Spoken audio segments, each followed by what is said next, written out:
Joining us to discuss this is Green Senator Nick McKim. Nick, thank you so much for your time. Thanks for having me, guys. Now, you've just returned from Manus Island, where you found yourself not quite in detention, but certainly not allowed to leave at one point. No, that's true. And in fact, you know, it's the guys over there that have been 6 years in detention that I think's the main issue here. But yeah, look, I was basically deported from Manus and ultimately from PNG simply for asking politely whether I could go into one of the detention centres over there and have a look at the conditions for refugees. So, yeah, I was disappointed in that, but fair to say that one of the reasons that offshore detention was re-established by Labor in 2013 was so that the veil of secrecy remained intact, and it's just not good enough that people who are in Australia's duty of care, an offshore detention regime that we spent many billions of dollars on over the years, and someone in my position isn't allowed in to have a look for themselves at conditions and report back to the Parliament on this. We're going to hear from the PNG Prime Minister in about 20 minutes from now, holding a news conference with our Prime Minister.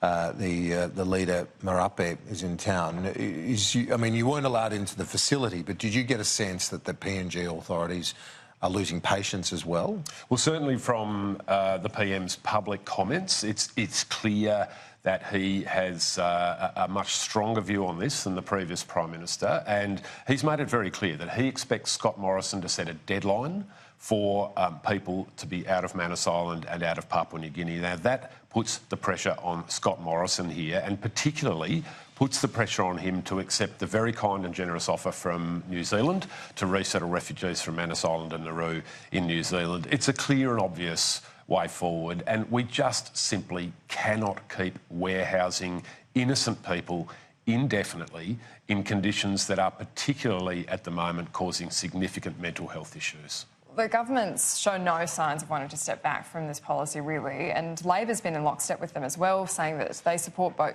turnbacks. And so what were you actually hoping to achieve by going there? Well, the first reason I went was that last Friday, the 19th of July, was the 6-year anniversary of the recommencement of offshore detention, and I thought that's an anniversary that needed marking. I mean, these are innocent people. They've been subjected to 6 years of murder, attempted murder. They've been attacked by the Papua New Guinean Navy with submachine guns and shotgun shells. They've been laid siege to for over 3 weeks, having had food, drinking water, medications and electricity cut off in late 2017.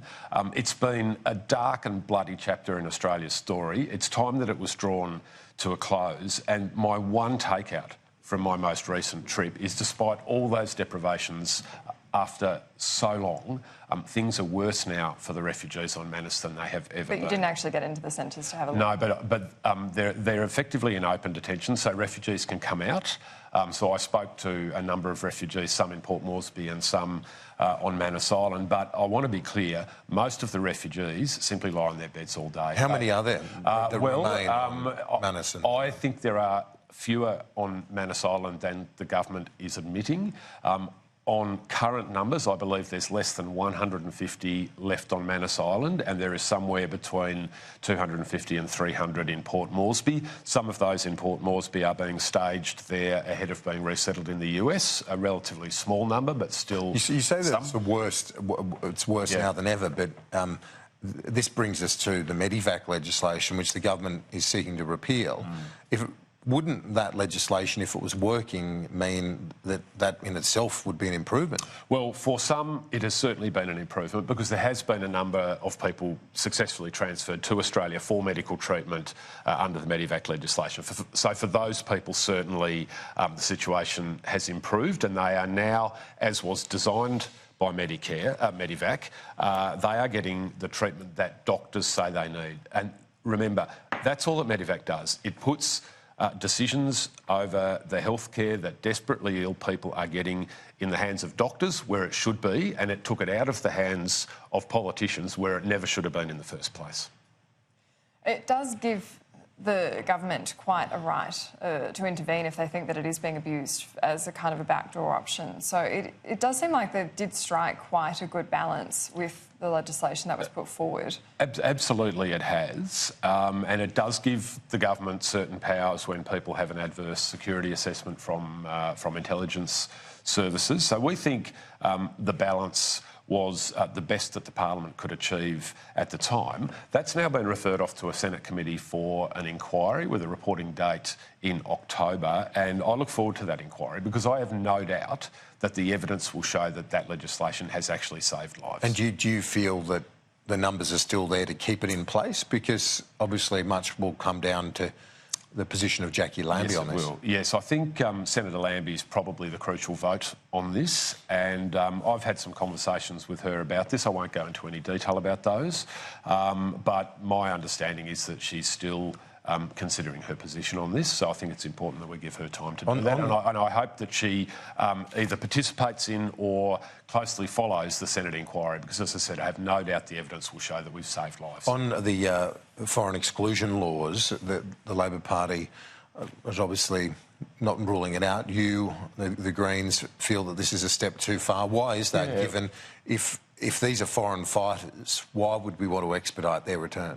Well, the question needs to be asked, isn't it, if Australian citizens are over there fighting, which is an offence under current Australian law, isn't the safest thing to do to bring them back here? If we think they're guilty, charge them with an offence, and if they're found guilty by our legal system, to imprison them.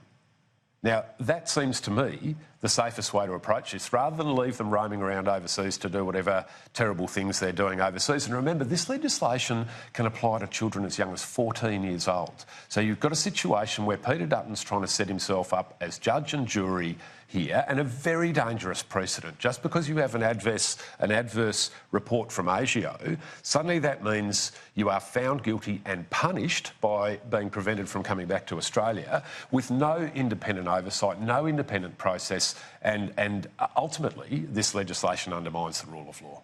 The counter-argument to that is you're bringing these people back who have some kind of history of extremism, but it's really hard to get that intelligence about what people are doing in places like Syria. And then we're expecting our intelligence agencies to throw all these resources at monitoring them to then hopefully incarcerate them, which again costs more money.